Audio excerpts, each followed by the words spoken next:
Hi, it's Emily from embellishangelsdesigns.com, and this tutorial is going to be a quick one about how to actually start and do your first digital layout in Photoshop. The first place I'm going to start actually is online, because the number one thing that I do before I actually go to Photoshop and start making a layout is I like to get a little inspiration. And on my website, embellishangelsdesigns.com, the first thing I have is I do have a website or a page on my site where you can see some of my favorite scrapbooking sites. And the cool thing about these scrapbooking sites is they have galleries where members of that site's community upload their galleries. So then you can kind of browse and look and be inspired. So it's under digital scrapbooking under favorite sites, and you can see a listing of lots of my favorite sites and links to them. And the place to start would be in their galleries. And you can just peruse and have a great time. The cool thing about going to these galleries is if you find one that you really love and you don't want to forget it, you can be a Pinterest fool like me, where I have a board on Pinterest where I pin my favorite digital scrapbooking layouts. So it's pretty cool to be able to keep them all in one place. So when I am able to sit down and start a layout, I can go to my digital scrapbooking board and see all the layouts I've pinned. I have 83 pins here in my layout. And I can see all the ones that I've done and kind of find one that matches whatever I'm trying to make and grab it and kind of copy it. And in the digital scrapbooking world, when you copy a layout that's created by someone else, that's called scraplifting. So not shoplifting, but scraplifting. It's kind of when you're taking someone else's idea and making it your own. And the only thing the digital scrapbooking community asks of you is that you give credit. So if you were ever to upload that to another gallery or somewhere, you would just give credit where it's due. So the first thing I always do is get a little inspiration before I start. So when I'm ready to start, I'm going to go ahead and open up Photoshop. I'm using Photoshop CS3. CS6 comes out May 7th. So anywhere CS4, CS5, all of this is going to be pretty much the same. And when you open up Photoshop, it always takes a couple minutes. It's a pretty extensive program because it has such large graphic capabilities. The program itself does take a little bit to load when you open it up. But when you open it, it looks like this, and you can reference another tutorial on my site that kind of gives you a tour of Photoshop. But we're going to start right in, and we're going to make a new document. So we're going to say File, New, and we're not going to name it yet. We're going to choose Custom from this drop-down box. If you have a newer version of Photoshop or Photoshop Elements, scrapbooking is actually an option here, and you can just click it and it automatically does these features, but mine, I have to choose Custom. And we're going to do 12 by 12 inches. So if you have to, maybe your program was on one of these other measurements, you want to do inches. And I always start 12 by 12. 12 by 12 is a standard scrapbooking size, and whether you are a 12 by 12 scrapbooker, an 8 by 8, 8.5 by 11, you just have to decide what you want to make your document. I always make mine 12 by 12, even if I want to go smaller, because I can always at a later time make my document smaller, but I can never make it bigger. So if I were to originally create it 8 by 8, that's the biggest it will ever be. So you want to make it big, and then you can always size it down. So 12 by 12. The resolution here is pretty important. In order for this document to be of a print quality resolution, you have to have the resolution at 300. If you're going to take this somewhere and print it out like a picture, you have to have a resolution of 300, and that's pixels per inch. Now later, if you're going to just put it on the web, you don't need as high of a resolution, but 300 is the it resolution for printing. Color mode should be RGB and 8-bit. That usually doesn't change. Your background, I always do mine white. You can also do transparent. It doesn't really matter, but white is a nice default. And then click OK.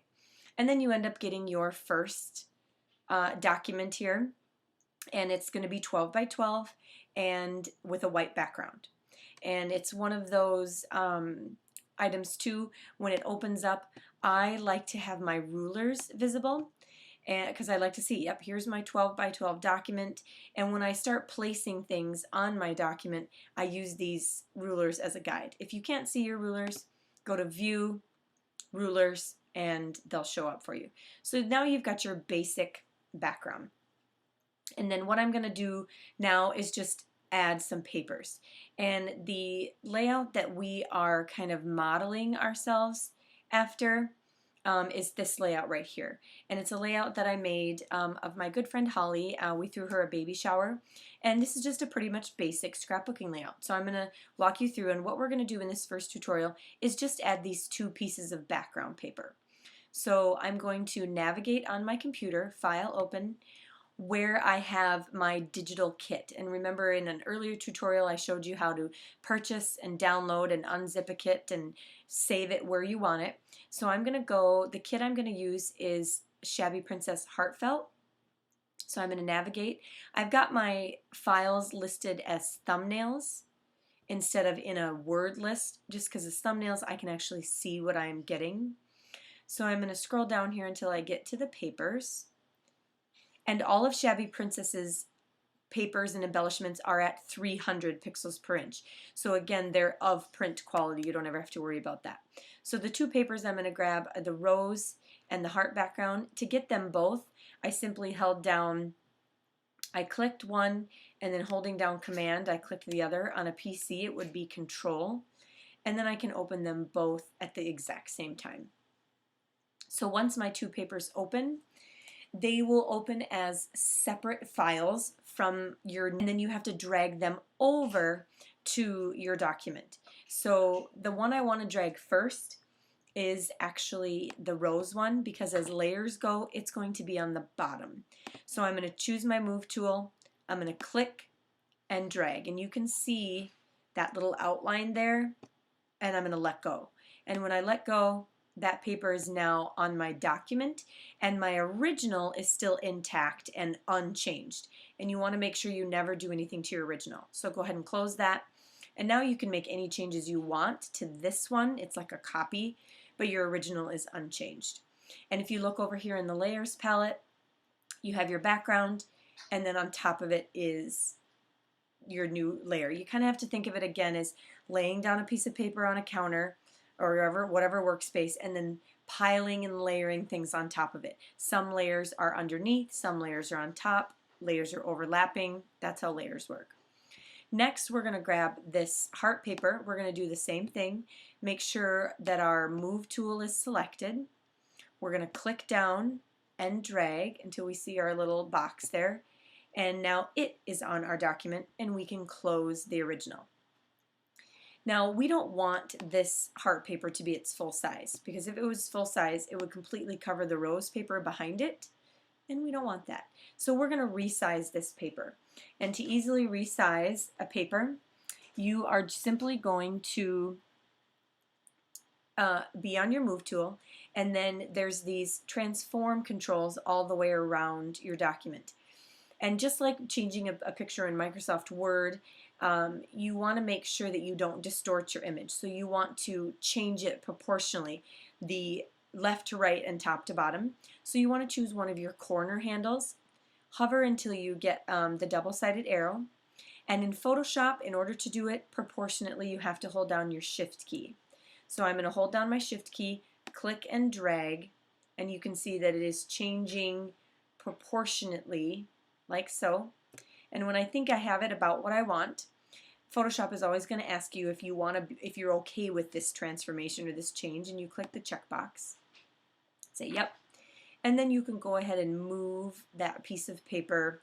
I'm doing it pretty much in the center of my document. Might make it a little bit bigger here. And again, I'm okay with that change. And that's kind of the basic part of your layout here. You made a new file, you added your background papers, you can see them here. I sometimes will go in here and double click and name, so I'm double clicking there, name the papers just so I can keep my layers straight. And so this is the basic first steps of a layout. I'm going to go ahead and save this. So I'm going to do File, Save As, and the native file for Photoshop is a PSD, and that's a layered file, meaning you're going to save it and preserve all these layers. So if you ever wanted to come back in and change this, all these layers would still be here. So I'm going to call this Holly Shower, and I'm going to navigate to where I want it saved, and I'm actually saving this in my tutorials folder. And here the format I'm saving it as is Photoshop Layers. Go ahead and click Save. You can maximize capability, compatibility, or whatever. Click OK. Photoshop takes a little bit to save.